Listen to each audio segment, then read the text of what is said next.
But I want you to sit back and enjoy our kickoff with Health Talk. Get informed to stay healthy.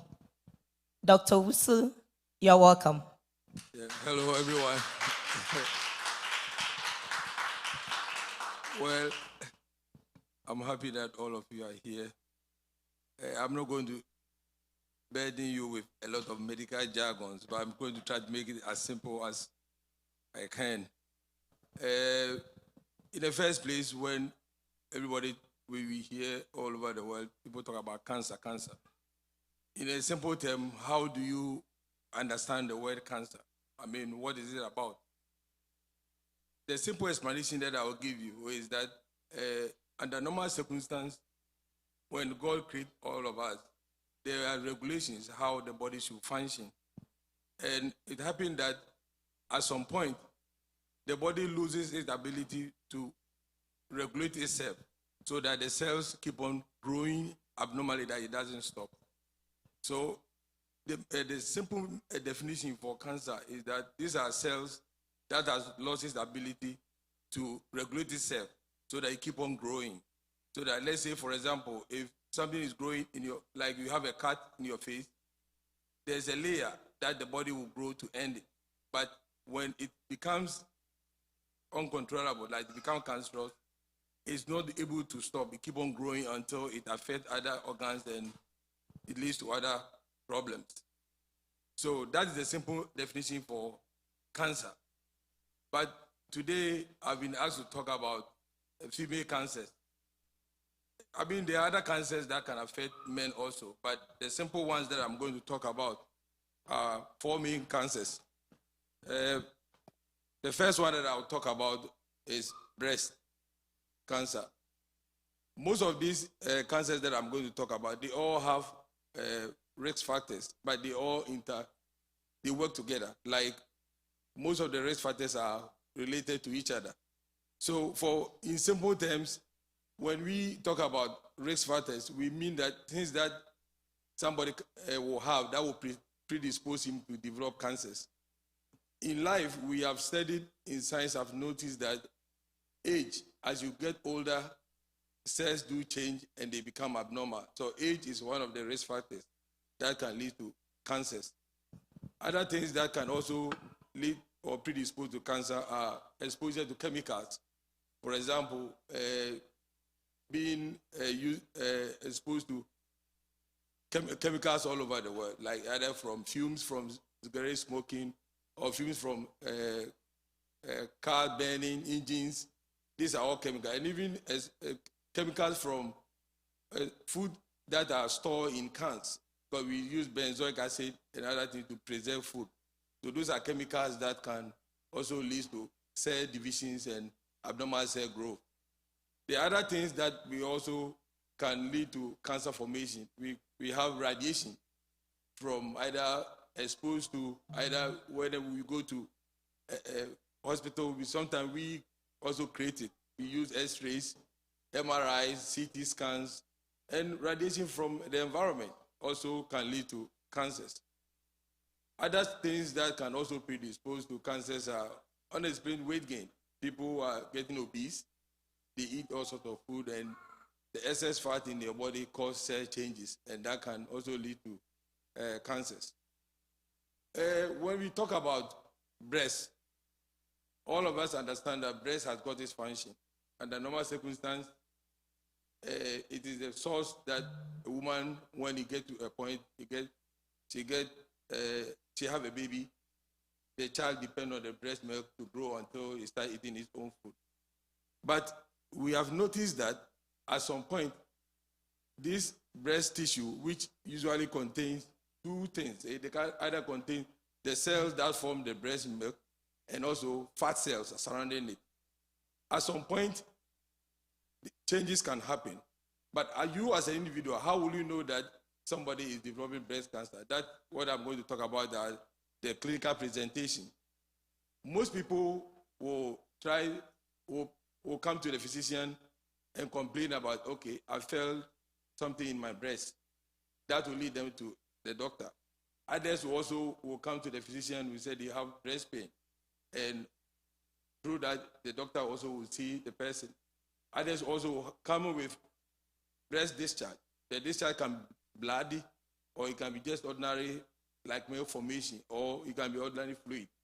So these are the things that make a woman goes to a doctor to say that, okay, I've got changes. But there are things that I would like you to understand, because sometimes it's not everything that will make you go to your physician, because the breast itself undergo through some changes. Mostly, most women I know, I'm not a female, but I've read from books that during menstrual changes, that the time that the woman is about to have their period, the breast get heavy. When the period is over, they lose the heaviness, and then it gets to its normal position. So these are changes that are normal.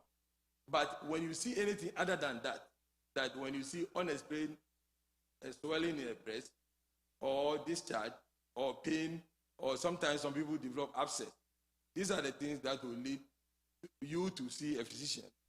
Sometimes when you present this one to a physician, what the physician does, he or she may decide to examine you and make a decision as whether we have to proceed to other imaging studies. We have the initial thing that all of you know is mammogram. When you present with a mass, depending on your age, if you are a young person, like maybe up to the age of 25 and it's a lumpy, we will do ultrasound. And if it is a fibroadenoma, sometimes we leave it, or other, sometimes it gets bigger, you are taken to the surgeon and they remove them. Those things are not cancerous. But the ones that will lead to cancer are the ones that when you do mammogram and you will be called, and the mammogram report will usually say that we call something microcalcification. These are more technical terms. You don't need to know that. That's the one that the doctor will call you that, Madam K, Madam B, we found this in your breast. And when we see microcalcification, everybody eye rise up. And then we have to do a biopsy to confirm what you have.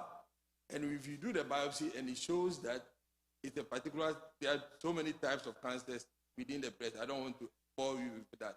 But if you found that it is breast cancer, then depending on what stage that you are, there are ways that we can be treated. Some can undergo surgery where part of the breast will be removed, and then you can go through radiation, and then we put them on hormone therapy, depending on your age. If you are below age where you are still having period, we put them on tamoxifen. Those who are over 60, after the age that they don't have period, we give them letrozole. That is aromatase. It's more technical. You don't need to know that. But that's what we talk about breast cancer. So what I will say to you is that as a person, what is the most important thing you get from here? You have your breast. You know yourself. I did mention about the normal menstrual cycle that goes on. If you know that from the age 13, let's say you start having your period, you know that early part is well, it gets well, and then when you have your period, it gets to a certain uniform size that you know. You don't have to worry. But in science, we start doing screening for people who have not have a family with breast cancer from the age of 45. Sometimes some physicians will start at 40, depending on how the person's breast look like. But American Breast Association have always recommend that everybody above 45, if there's no family history, you should start doing your yearly mammogram. Sometimes the mammograms that we do, there are ways that if they say yearly, it doesn't mean that every year you have to subject your breast to the machine.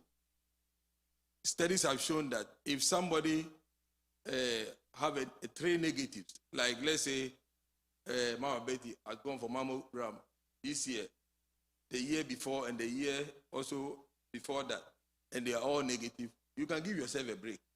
Maybe 2 or 3 years, then you can begin another cycle. So if they don't find anything, then by the age of 60, 65, you don't have to worry again. That ends the breast issue. So talking about the breast, how do you go about it in your own way? We recommend that every woman, before and after your period, we want you to do self-examination. You have your mirror You stand in front of your mirror, you look for asymmetry. You see whether the both breasts are at the same position. You put your left hand to lift this breast, and then you try to feel it. If you feel that there's anything that is abnormal, you can go to your physician, and then other tests will follow. So these are the things that we recommend self-breast examination at home, that you have to try to do your own breast self-examination. So that one will end the breast part. The other cancers that are important to females are also, we talk about this side. This is, I just make some simple diagram. This is the vagina, and this is the cervix. Yeah, this is the cervix. This cancer that I'm going to talk about, we call it cervical cancer. What are the risk factors? So I just mentioned that age and exposure to radiation and obesity are part of the risk factors for most cancers. But this one, I will highlight a little bit about it. That the other things that we do that can also predispose you to develop cervical cancer. Studies have shown that there's a particular virus we call human papilloma virus. There's a type that usually men carry, but most men don't have any symptom. They call type 16 and 18. These are the one. This, when a man and a woman have their normal routine sex, they try to invade the cervix, and they can cause changes in the cervix and can lead to cervical cancer. So, risk factor for developing cervical cancer is also attributed to human papilloma virus type 16 and 18.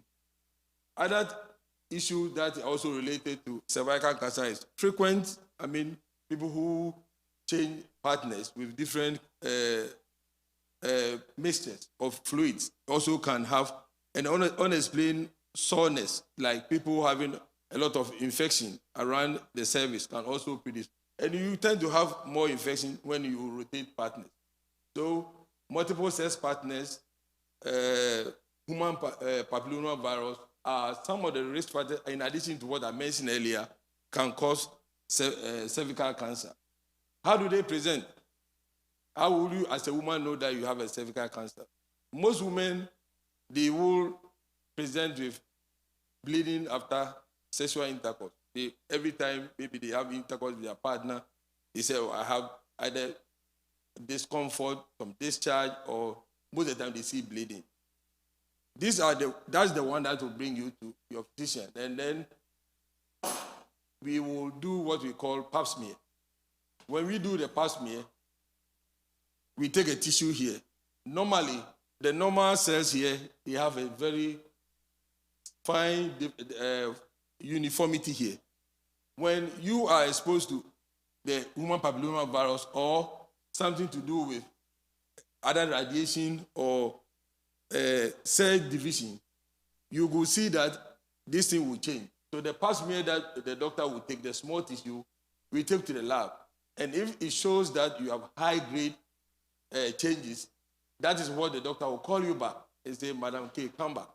Then we do other tests we call colposcopy, where we go deeper. This time, we try to scrape more to see whether the changes have gone too far. If it is too far, then they have treatment for it. Either if it is full grade or full cancer that has been proven by a biopsy, then the choices will be either to do surgery to remove the whole cervix and the uterus, and then sometimes you can get radiation depending on how it has spread. So what can you do as a person, knowing the risk factors that I did mention?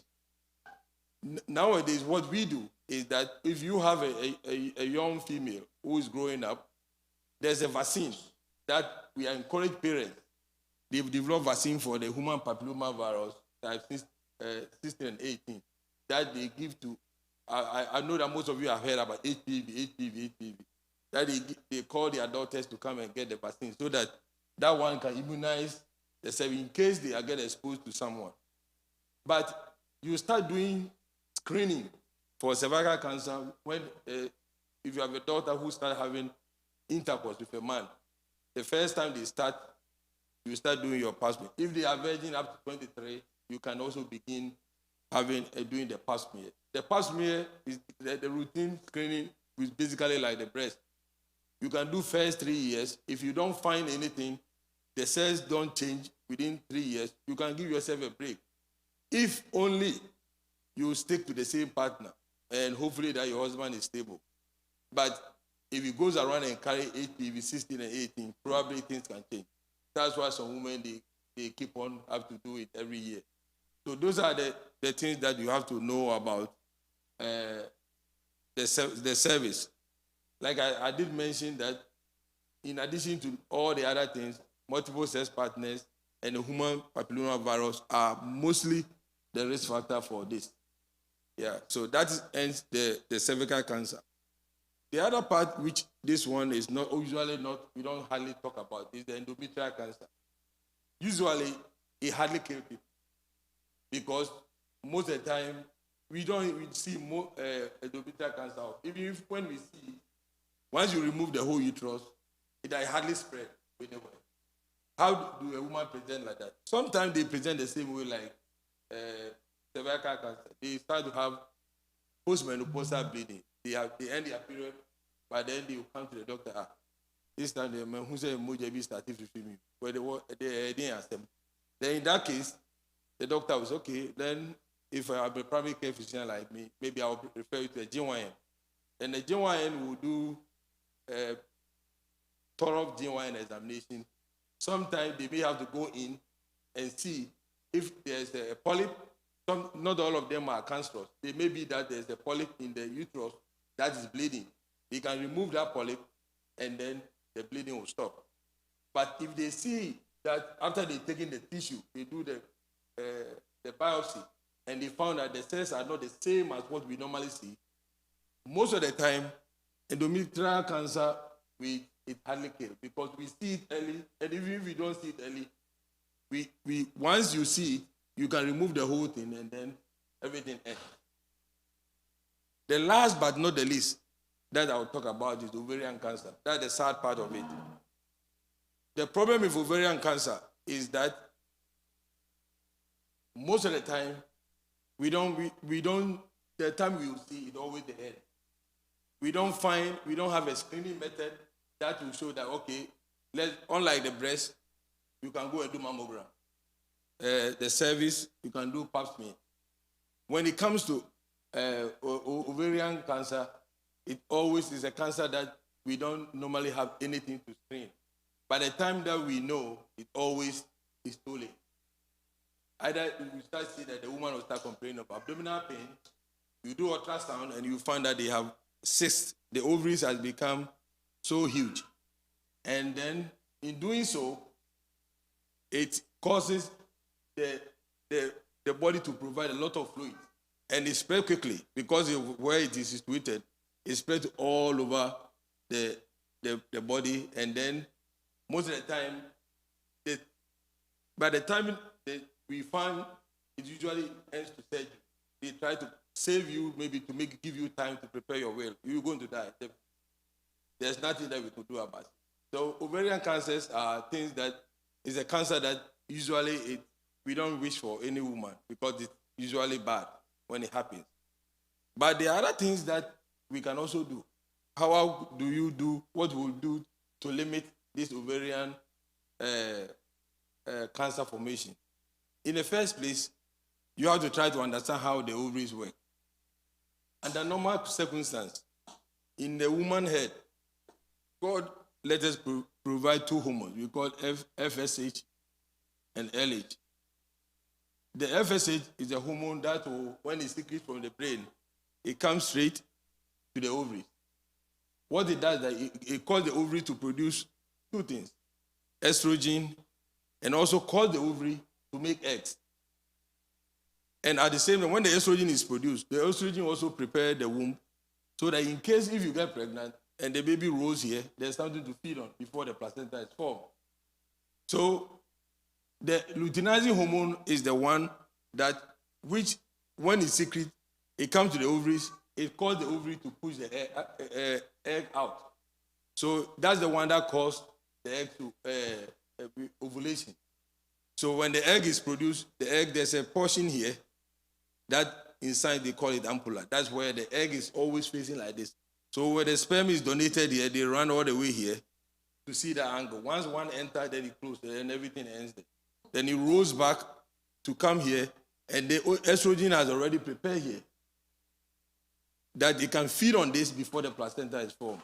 So sometimes people get confused. They say that, every time they think that menstruation is the egg. Menstruation is not the egg. Menstruation is actually what you see when you wipe yourself. It's only 25% blood. The rest are proteins, fat, that God prepared so that in case, if, for example, the egg is produced and is waiting here, sperms are donated here, they run all the way, they get here, you get pregnant, you roll all the way to come and feed. This is, the inside here is the one that the egg will start eat to get something before the placenta is formed. So in case, after 36 hours, there's no sperm here to fertilize the egg, then this egg will pass out. That is the stain that the woman may not even see. Then on the 10th day, because this one, nothing feed on it, then we use the word slough. Then that's where you start having your period. So the uterus will decide to squeeze the blood depending on how the body feels. Sometimes some people it squeeze so fast, 3 days they end it. Others can go all the way to 7 days. So that is how the function of the ovaries work. But then, if anything that is working can change to become something, one of the leading theory that we know is that the things that can prevent ovarian cancer is to keep it to sleep. Is that so when a woman takes birth control pills, it's also one of the things that help the ovaries to what? To sleep. If you are not sleeping, you are not doing anything. Because once there's external hormones from outside, it blocks this. It doesn't make the ovaries do any function, so they relax. I know that most of you have heard about polycystic ovarian syndrome. That when a woman will have a lot of polyps, like anytime that they remove eggs, it's supposed to close. It doesn't close, then water fills back. The next month, it will also give eggs, and then water fills back. Then the whole thing becomes cystic, contain a lot of fluid. Most of these women is not ovarian cancer, but it is just that the ovaries has retained a lot of water. In that case, what we physicians do is that we can't let you have big belly all the time. So we have to let the ovaries sleep. And that is why when they say the woman have ovarian cyst, you go there, the doctors will decide to put them on birth control pills. And once you put them on birth control pills, no period, no ovulation, and after 3 months, you do ultrasound, you find out the ovaries are shrunk to this side. So one of the things that we can do sometimes to limit ovarian cancer formation is to make the ovaries sleep. But then in doing so, we also shrinking the world population. Yeah. So that is how the whole function of the ovaries, the ovarian situation works. So talking about all these things, I did say that for this cancer, we can do something about it because they are screening method. Even if physicians see that the woman died of breast cancer, we are all worried because we can do something about it. If a woman died of cervical cancer, we are all worried because we can do something about that. But if I'm a physician and maybe a family member of mine, for some reason we have diagnosed that he has ovarian cancer, because we don't have anything about it, it's painful, but I will cry more to see that somebody die of cervical cancer than breast cancer. But by the way, beside these 2 cancers that we have screening, there are other 2 cancers that people shouldn't die. I'll talk one because that one affects both man and a woman. It's the colon. When we eat, food goes through our mouth, get to the stomach, small intestines, we take what we need. The rest come to the large intestine. The large intestines, we have different stages. We call the large, the sigmoid colon, the transverse colon, and then there's a portion where most of the food is stored. We call it as sigmoid colon. Sometimes food particles get because of the way we do things. The colon is the last point where the body, you see, God is very wonderful. He created human beings in such a way that 60 to 70% of your body is water. So as much as possible, we want to squeeze every water from every feces before it comes out. So instead of for some people who don't drink a lot of water, you end up seeing that when a stool is coming, it's like hard, because the colon will take away all this water and then the food particles comes out. For some reason, we find out that sometimes the colon will develop some abnormal cells and then they become cancerous. But because of science has advanced so much, when we see that there's a family member who has got a colon cancer, we start doing some screening also. But if there's no family member, when you turn 50 years, because this is preventable, we can do colonoscopy. Nowadays, there are other tests you call virtual. You don't have to stick something into your anus. You can swallow, take pictures. If we see that it's abnormal, then you can proceed to do the full colonoscopy. That one also will prevent you from developing the colon cancer. So I'm going to wrap up by saying that all these things that I'm talking about, any type of cancers that anybody can describe to you, the one that is most crucial to all physicians, that we don't want to see people dying, are these four main cancers. The prostate cancer, which I know is for the men. The colon belongs to both. And then we have the cervical cancer and then the breast cancer. These are the things that we can do.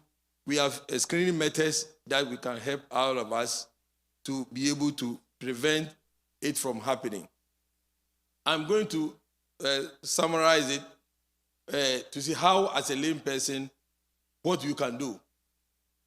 For the breast, like I said earlier, if you turn to an age where you are at puberty, you know the changes that happen. You examine your breast on your own every month. If you see anything, you go to your physician, and then your physician will address it. When a young lady starts having intercourse with a man, this is how you have to start thinking about the service. You have to go do your yearly pap smear. If they find something, it will be addressed. For this endometrial cancer, it's usually not common. And if it is common, if it happens, usually we address it early. We can remove the whole uterus. It doesn't spread bad. The most dangerous one is the ovarian cancer, which for most of the time, we don't see most often, but if they happen, usually the patient don't survive.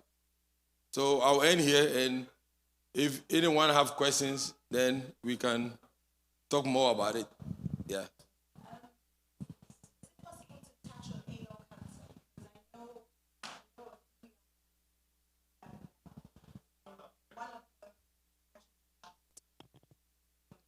I said, is there any way?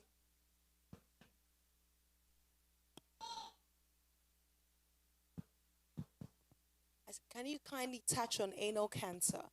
Yeah, okay. What you want me to talk about is about the anal. That's the anal cancer. It makes it much easier because there's a simple way that we do the colon test. So it's the same channel that we use to try to see the colon. But how does anal cancer present to people? Nowadays, things have changed. We do things that, and the normal circumstance, I'm not going to criticize anybody, but we do things that we don't have to do. People do wild things that they are not supposed to do. I mean, they do a lot of tissue damage because of what they usually happen at the anal region. Anything that you bruise it, you keep on bruising, the cells can change. So the person who will prevent anal cancer will usually come to you with pain, that when they defecate, they have pain. And through that, the GI doctors will use something they call the proctoscopy. There is a procedure they do to check the anus. If they see abnormal cells, they will take a biopsy. And when they take the biopsy and the biopsy becomes cancerous, unfortunately for most people with the anal cancer, because of the sphincter is so very complex, if they do surgery, most of these people lose the ability to control the way they ease themselves. They may end up using Pampers throughout their life. And depending on how bad the cancer was spread, they may have to undergo chemotherapy, radiation therapy. Sometimes some people may survive, but if it is early detection, they can do surgical excision and then followed by radiation. For most people, when they do that, they tend to have problem with controlling the feces. They may have to either use a pouch or sometimes use Pampers.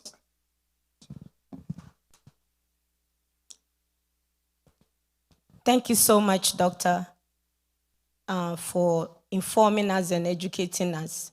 So, audience, anybody that has questions, you are free to ask. You are free to ask your questions.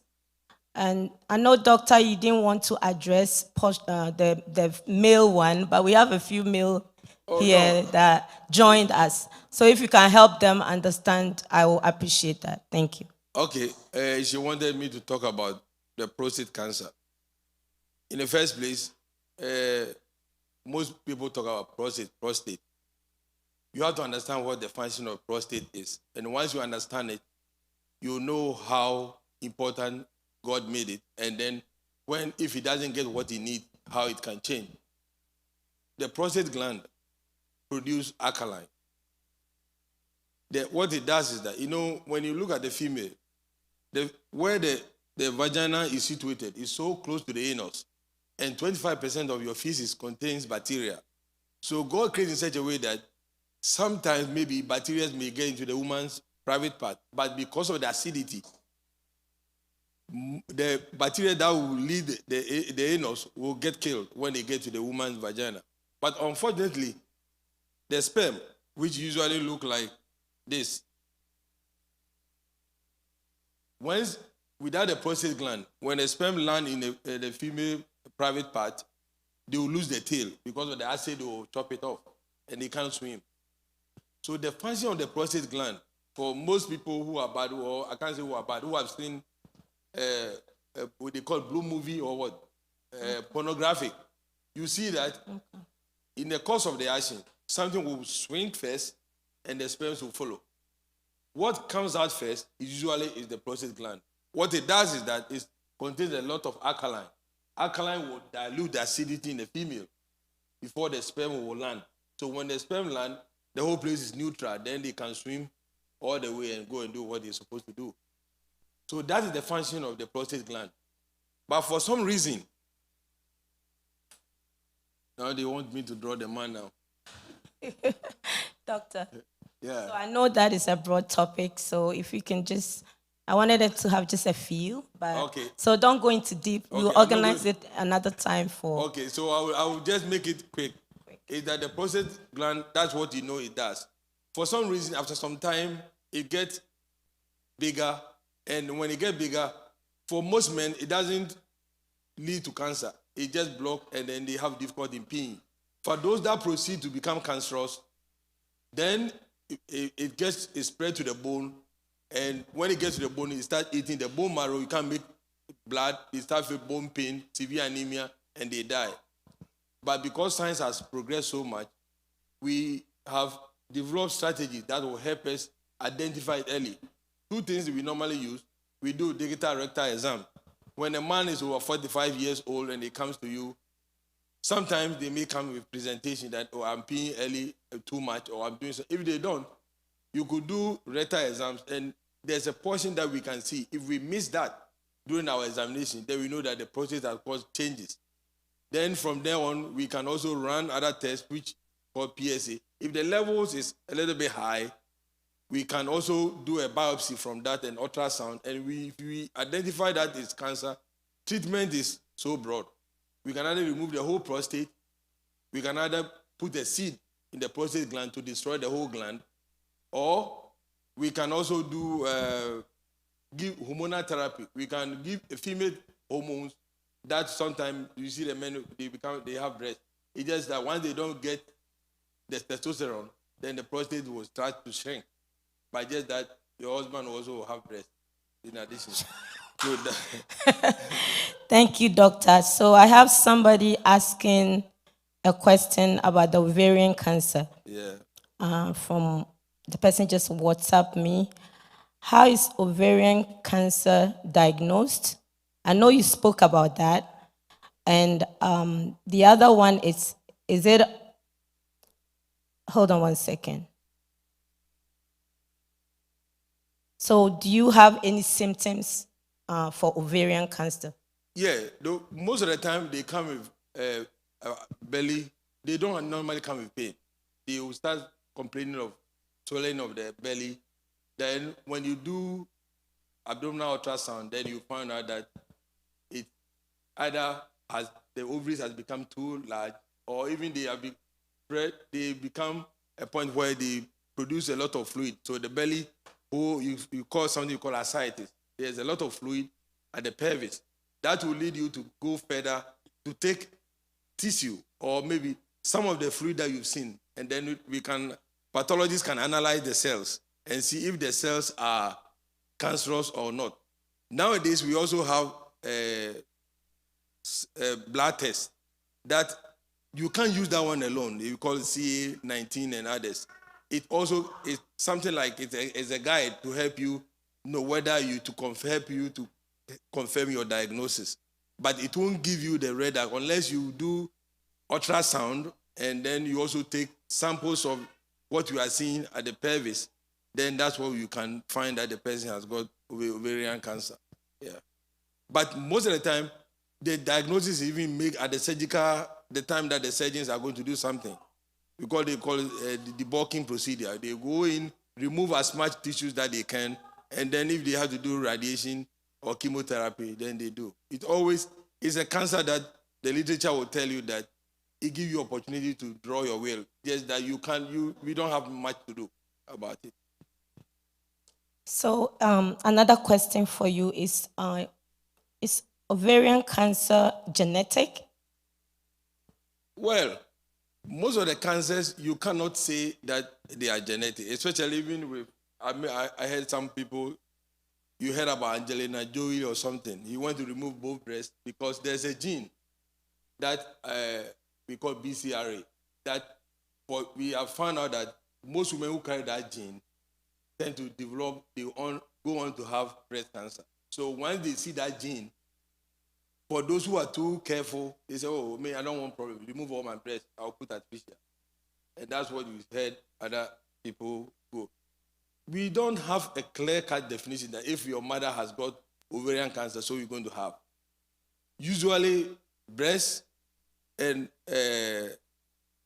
colon are sometimes we have familiar thing that we tend to do screening to see that if the family member has got, but you can't have a pinpoint that, okay, this gene will carry this, and once you have that gene, you're going to have that. Except this BCRA that we found in breasts that are more common, and most people are doing breast procedures because of that gene.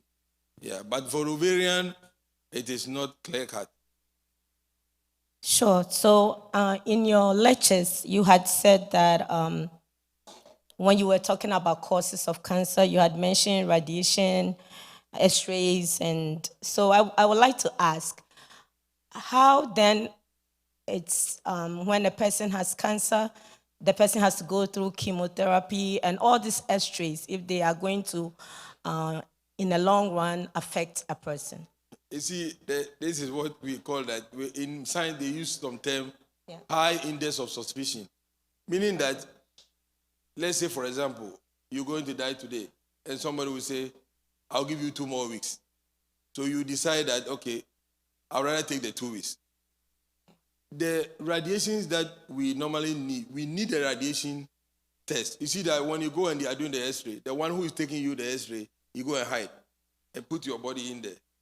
The point is that you need the radiation to try to get something that you want to use to treat something that can kill the person today. So what we scientists are saying that even though the radiation can lead to that, it depends on how much radiation that you put in your system. Nowadays, I will tell my patient that when they hear about MRI, one thing I have a nipple, MRI. everything MRI. Not everything that you need radiation into your system, especially if it is involved something about the organ. If about your legs, your hands, these are appendicular tissue. When it involves the organ, see, God is wonderful. Everything that is important, He put them in a very good case. You shouldn't do these radiations when they are not necessary. But it is a point that at some point we cannot say that we won't see what we want to see.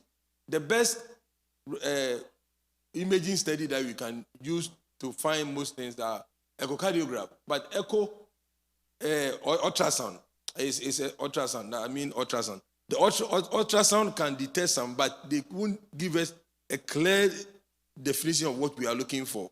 That's why we have to end up using high resolution procedure, imaging studies like MRI, CT scans, and PET scan. They help us, but depending on how much you are putting into your system, we still need it. Sure. So now, audience, if anybody has question, please ask now. Okay, so I heard about women who haven't had children and their tendency or their risk factors of having breast cancer. Obviously, you talked about the menstruation and the contraction and, all that estrogen, all those Yeah. stuff. So it puts you at a high risk. Is there anything you can do if you're in that category? Well, you see, like for most cancers, these are associations. It's just that we found out that if you take 100 people with who didn't breastfeed, we found out that they tend to have likely to get breast cancer than others.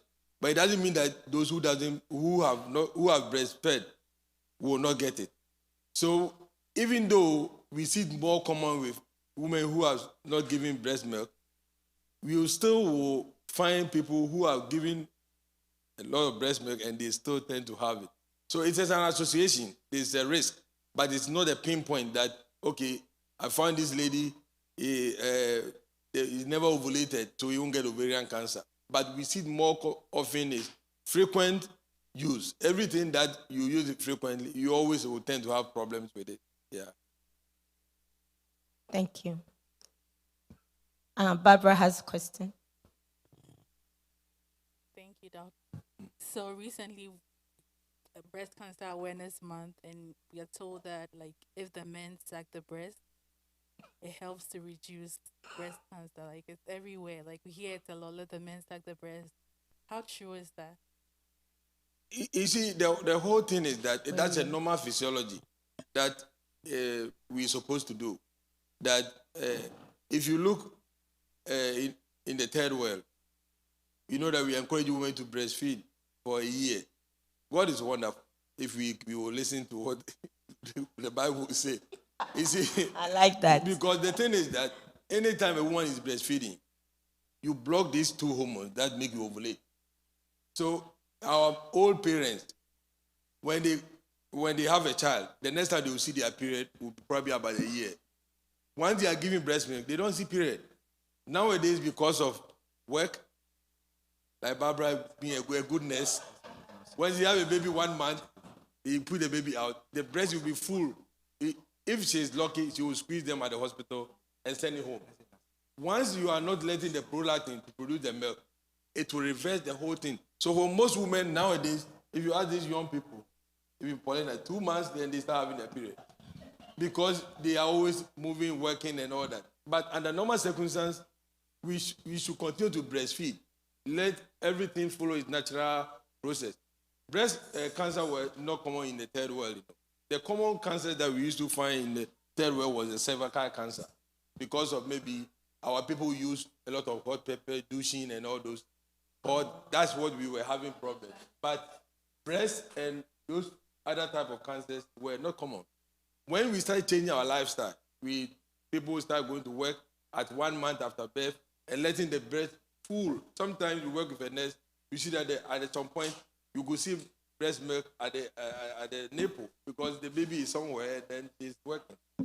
So those are the things that, so frequent sucking it's a natural way that God wanted it to happen. So I don't think that it was a wrong analogy. I think it's a good thing. Well, So if the person is not lactating, it's still going to help reduce something? well, that part, in fact, I cannot say it scientifically. Yeah. All right, so I have a question from Facebook. Yeah. Can the men help their wives in the examination, breast cancer Oh, sure. breast examination? You can do that. I think the best thing is that if you and your wife have good terms. But if you are not in good terms,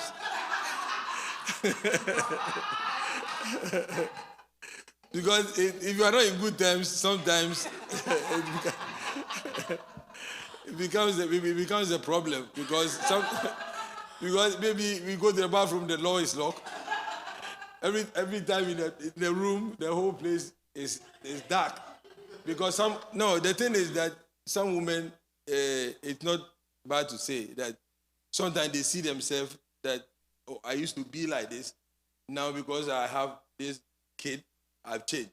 So I think that men, we have a problem. Sometimes we shouldn't say it to the woman, oh, Barbara, I used to see you like this, now you change. But when we say that, we weaken them and then make them also feel weak in themselves. So things that bothers them, but we should appreciate that, oh, even if it is bad, you can say, oh, the baby has made you look good. And in that case, you can say, oh, examine my breast. Then but you saw her with the breast pointing her nose, and now it has fallen. So we won't let you touch it. Yeah, so it depends on your relationship with your partner.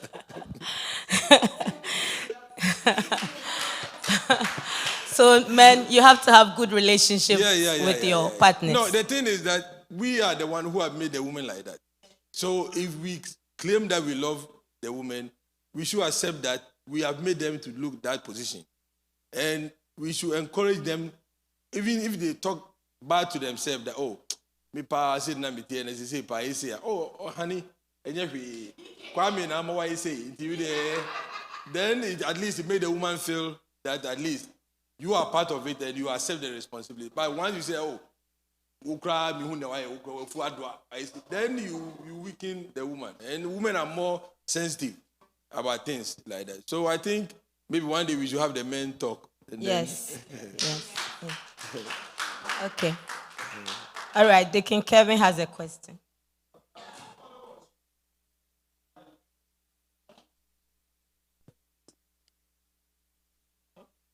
Well, nowadays, because of this. Excuse me, please. Could you ask your question again? Somebody was asking, can cancer be detected from a feces? It's very, very unlikely that if it could be because of the DNA, because nowadays we can use DNA to detect a lot of stuff. But we don't recommend that we can use somebody's fecal sample to try to find whether they have cancer. But what I know is that in some places like New Jersey, where it's not about cancer, but where the people walk their dogs, if you go and buy a dog, they take the DNA of your dog. So when you walk around and your dog eats themselves and you don't clean it, the sanitary people, when they come, they can match the gene. You will be there, you get a ticket in your house. Oh, wow. Yeah, that's what they do in New Jersey now. So the DNA, they can use it to do other stuff. But in terms of cancer, that research has not gone that far. Yeah, the basic cancers we do now are the 4 main ones that I've talked about. Most people, if you hear somebody that got brain tumor, it's usually the doctors, we are trying, but we can't do much. It's only God that can bring any change. The 4 main ones, the breast, the prostate, the cervix, and the colon are the ones that if anyone dies, it kills all of us. We all feel that because we can save the person. But somebody has lung cancer, you just help the person to plan his life, and if he's lucky that Pastor Joe, you can pray and touch the whole world of God. Otherwise, we can't do anything. I have a question. I have 3 boys. I took them to the doctor, and she recommended that they take the HPV vaccination. So that's also good for boys, also. In fact, in actual fact, men, boys will have boys that are Yes. carrying the HIV, and then when they tend to have a relationship with the girls and they give to them, boys don't have any issue with it. The American Cancer Association was saying that why do we be so bad that you want to vaccinate the women and leave the boys who are giving to the girls? But most parents, especially the male parents, don't want their sons to get the vaccine, the HPV vaccine. So that's why you find mothers giving to their daughters rather than. But it is recommended that you have to give the boys who are rather the ones carrying the thing to give to the women. Yeah. But they won't do it. Sure. So I have one question from Facebook, and it is, what are the benefits and risk of each of these treatments? So I think you talk about treatment, and so they're asking the risk and benefits. Well, the risks are a whole lot. For example, even somebody has got, I did mention about breast cancer treatment. You know, I was mentioning that you can give, after you remove the breast, we normally give either tamoxifen, and then, depending on your age, we give either letrozole or something. We are trying to treat the breast cancer. But you know one thing, when you give somebody this hormone therapy, you always have to be cautious, because you may end up giving the person endometrial cancer too. This is the one that I draw.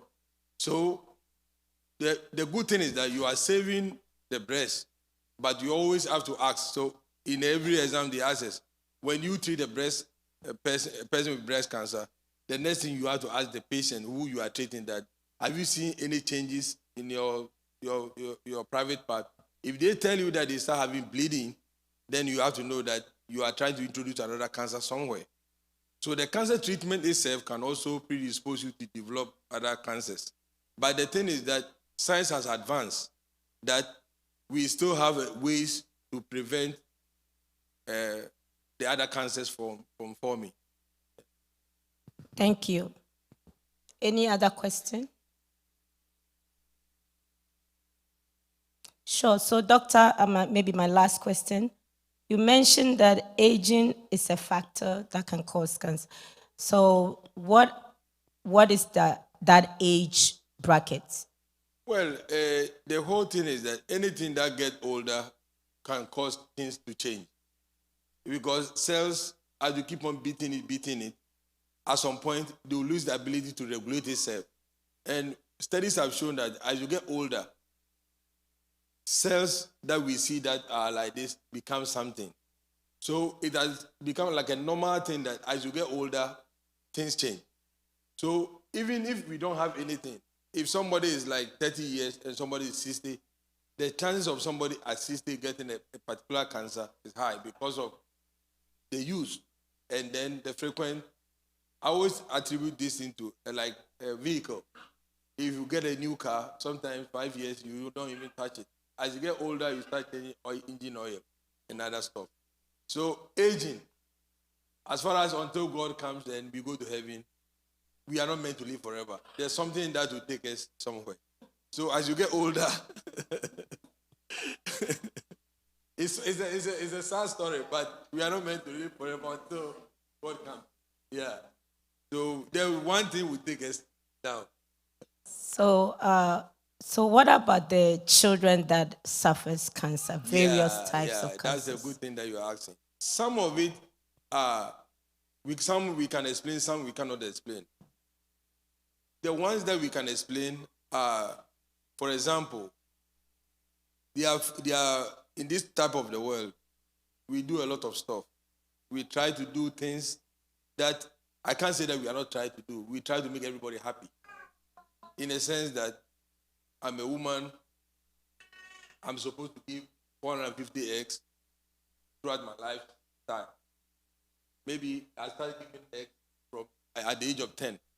Maybe by 42 or 50, I should end all my eggs. But then at 55, you said you want to have a baby. We have to give you some hormone and other things to try to reverse the natural process that God has given us. So in doing so, we tend to create problems.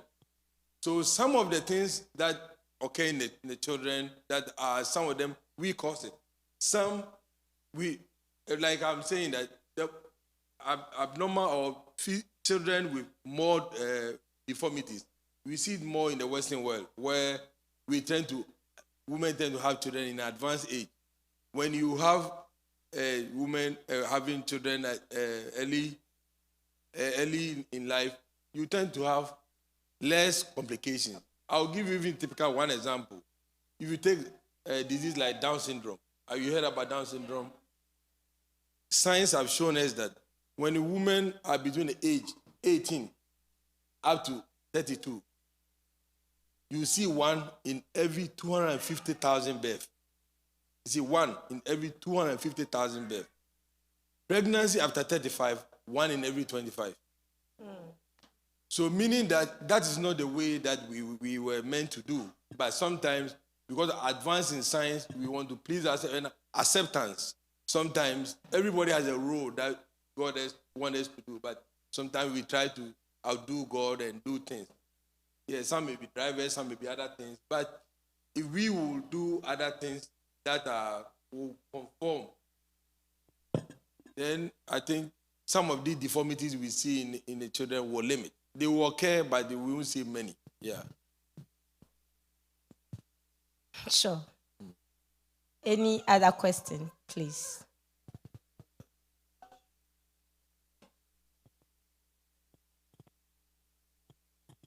Yeah, Doc, I wanted to know the symptoms of prostate. I wanted to know the signs, and then how do you treat this prostate cancer? Okay. Most of the men, after the age of 45, they will try to come to you and say, these days, I pee, maybe when I sleep, I wake up 3 or 4 times at night. We check, there's no diabetes. You check, there's no other disease that could cause the person to wake up. But then you do examination, you find out that the prostate has become enlarged. When the prostate gets bigger, it does 2 things. This one I think I have to draw. Yeah. If this is, yeah, I'll draw for you to get it easy. You see, this is, blood will come to the kidney, and then the bladder will here, and then you pee. This is a normal cycle. This is your kidney. Blood comes in, clean it, come to the bladder, and then you pee. God created something here that when the urine comes and you reach here, it signals your mind. Then when you are ready, you go. When you are between any age after 5, you can squeeze this side. When you are ready, then you pee. When the children are below 5 years, they can't control, so they pee themselves. What happens is that for men, with the prostate gland, there are like 5 lobes beneath the backside of the men. That is where, I don't know how to describe it, but this is how, if I have to draw it, this is how the prostate gland is situated. There are 5 lobes. When the prostate gets bigger, it does 2 things. Either it will push this one so that the space here becomes shorter. You see, when you push it, so if this one contains like 200 of urine, nowadays it has become what? Like 100. So that such a person, every time he want to pee, because this one fills quickly. For most men, that's what you see. Only about 5 to 15% that they are unlucky, that the prostate gland will squeeze this. They are the ones who retain the urine. That they come, we have to put something here for them to pee. So most of the men will come to you that they pee frequently because the prostate gland has pushed the bladder up, so the space to hold the urine is small. So they always come and they pee often. When you see that, you examine and you see the prostate gland is big. What you do as a physician, there are some medication. I think Barbara knows. It's called Flomax. You give them, sometimes regulate, it help them so that they don't go often. Or those who struggle to pee, it also helps them. But for some fraction of the men, they cannot, no matter how you do, they are always holding the urine. Every time they have to come, you have to put this. Those are the ones who need surgery. Then they can go and scoop the whole thing. Sometimes you don't have to do surgery, depending on what you want to do. You can either make this prostate gland shrink, but then you have to know the kind of man that you want to shrink his prostate. If it's a man who has not had a child before, if you shrink the prostate, he is going to be able to do what he's supposed to do, but all the sperms will lose their ability to move. So if the person comes to you, for example, he said, now I pee often, I struggle, and maybe it's overset. You say, I don't want to have anymore. Then you can give them finasteride, something that will suppress the gland. But once you suppress the male hormone, the prostate gland will not have any power. Then it will shrink. Then you have more space to pee. But those are the ones who don't want to take surgery. Those who do surgery are the ones who cannot pee. Because you, no matter what you do, you can't pee. But then the surgery also has its own problem.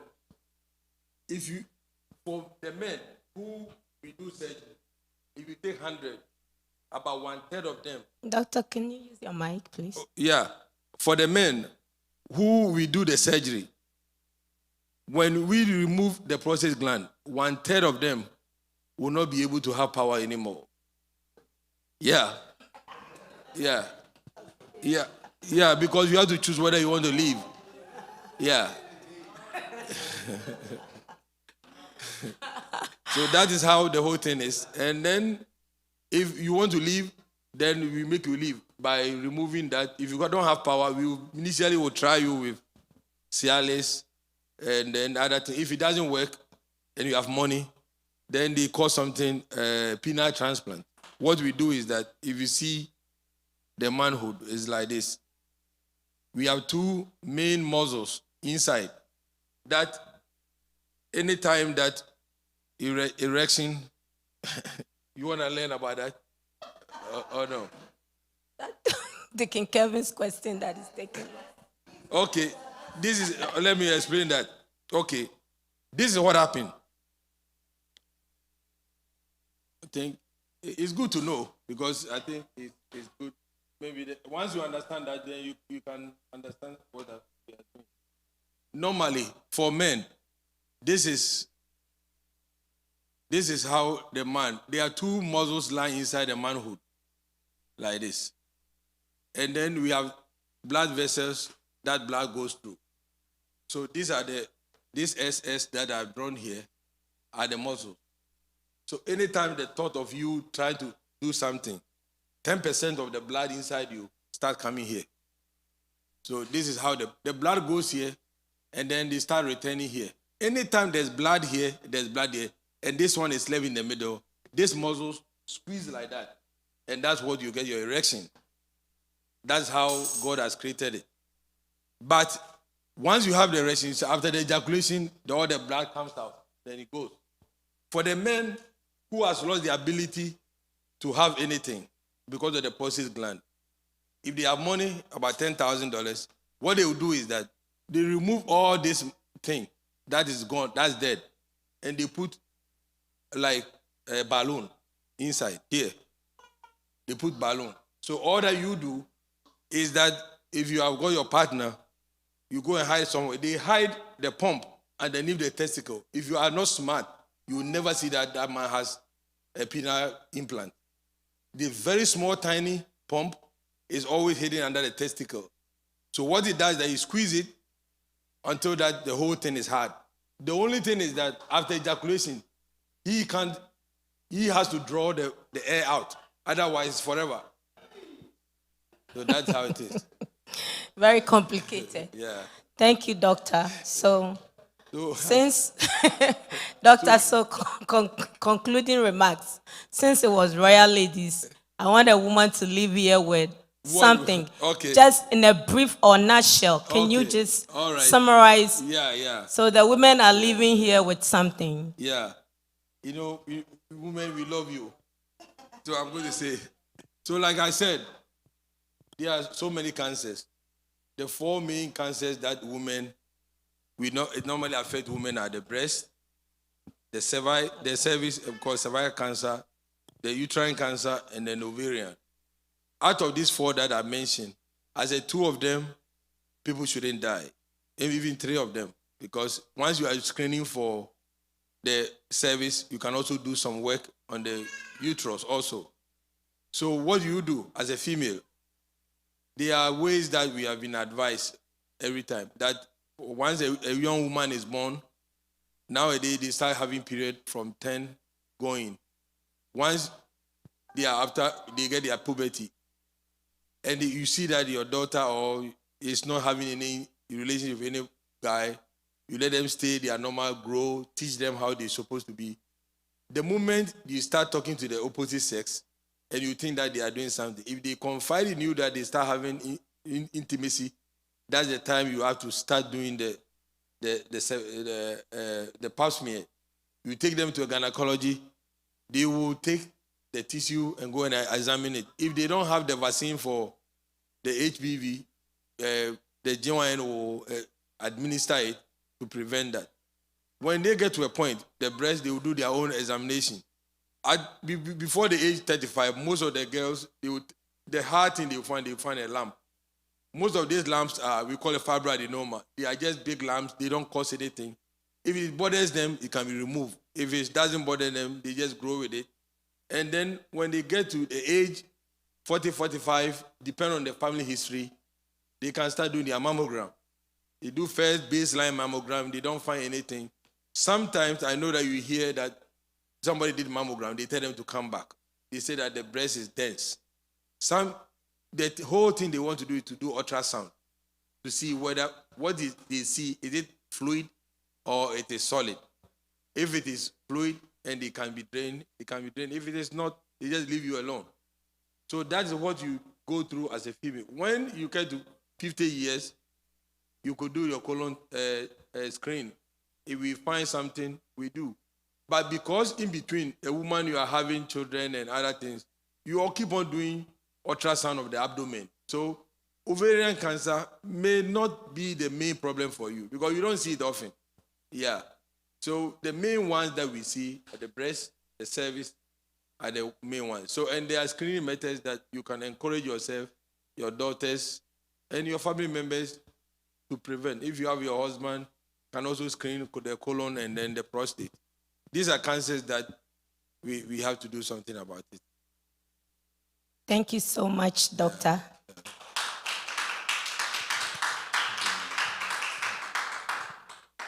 So this brings us to the end of our health talk, which kicks off our annual week celebration. There are more to come. Watch out for tomorrow, Friday, and Saturday and Sunday. But at this juncture, we want to thank Dr. Owusu for always making time. He's a very busy man. He has his own practice and he's busy. His clients are many, but he always finds time to come and be of help to us, inform us, educate us. Dr. Owusu, we don't take your relationship for granted.